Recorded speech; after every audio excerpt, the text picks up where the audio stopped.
Mga kaibigan, welcome back po sa inyo. Napakaganda ng balita natin sa Gilas Pilipinas. Tama po ang binalita ko sa inyo noong nakarang linggo. Eto, walang suspension si Justin Brownlee at makakapaglaro sa Asia Cup. Nice one! At may updates na rin po tayo sa tune-up games ng Gilas sa Asia Cup at ilang araw na lang pala, draw na ng World Cup.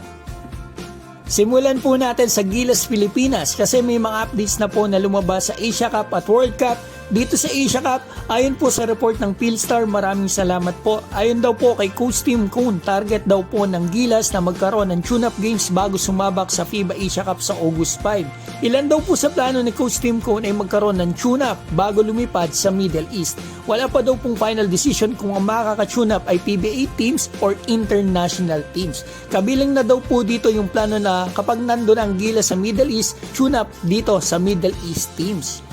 So punta na po tayo sa FIBA World Cup 2027 qualifiers. Ilang araw na po pala ang draw nito, sa May 13 na mga kaibigan. Ito sa Doha, Qatar ang venue ng draw. 16 teams po bali yan, hahatiin din sa 4 na grupo at maglalaban-laban. Kaya abangan po natin sa May 13 kung sino makakasama ng Gilas dito sa group nila.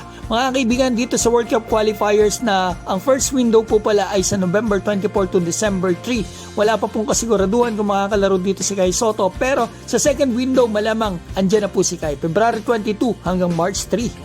So eto na po, napakainit na balita natin kay Justin Brownlee. Tama po yung balita ko sa inyo sa video ko noong nakarang linggo na si Justin Brownlee ay walang violation at walang suspension. I'm sure may nakapanood po nun sa inyo, at sa hindi pa po nakakapanood, para maliwanagan po kayo, hanapin nyo po dito sa channel ko. So ito po ang kakalabas lang na balita mula sa Spin. Maraming salamat po. Confirmation po ito na accurate po yung binabalita natin. Ito, basahin natin. No FIBA suspension for Brownlee ahead of Gilas beat in Asia Cup. SBP confirms no suspension was meted on Brownlee after adverse analytical findings on doping test at FIBA Asia Cup qualifiers.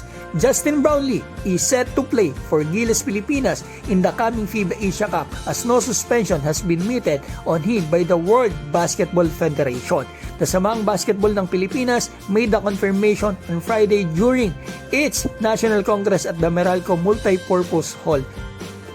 Ilang minuto pa lang po nakakalipas, nagkaroon po ng changes ang article ng Spin na ito. Mga kaibigan, hindi po nagbago yung title at hindi po rin po nagbago yung detail sa baba, pero dito sa marami na nakasulat na nadagdag. Ito gaya ng nakikita natin ngayon. At yung sinabi po ni SBP President Al Panlilio, ito, he admitted hearing positive signs about Brownlee being allowed by the World Basketball Federation to compete in the August 5 to 17 tournament in Jeddah, Saudi Arabia. So ibig sabihin ay talagang inamin po ni SBP President na may nadidinig na nga sila na ito nga na positive sign na si Brownlee ay pinayagan ng World Basketball Federation na makalaro dito sa Asia Cup. Pero ang gusto talaga nila ay magkaroon ng formal announcement etong ang FIBA about dito sa bagay na ito.